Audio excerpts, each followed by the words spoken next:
கர்த்தருடைய பரிசுத்த நாமம் மகிமைப்படுவதாக. ஏசாயா தீர்க்கதரிசன புத்தகம் 48ஆம் அதிகாரம் 17ஆம் வசனம்.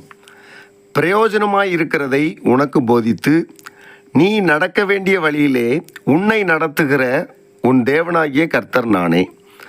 நம்முடைய ஆண்டவராகிய கர்த்தர் நமக்கு பிரயோஜனமாய் இருக்கிறதை போதிப்பார்.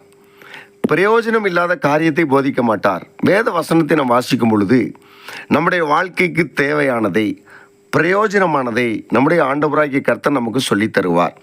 ஒவ்வொரு நாளும் எப்படி நடக்க வேண்டும், எப்படி பேச வேண்டும், எந்த வழியில் செல்ல வேண்டும் என்கிற நல்ல வார்த்தைகளை பரிசுத்த வேதாகமத்திலிருந்து நமக்கு கற்றுத்தருவார்.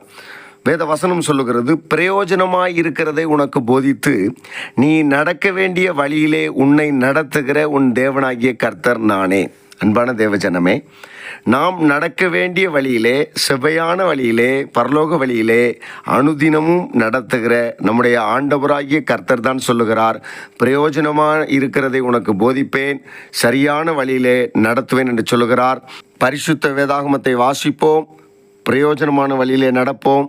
ஆண்டவராகிய கர்த்தர் தாமே உங்களை ஆசீர்வதிப்பாராக. ஆமேன்.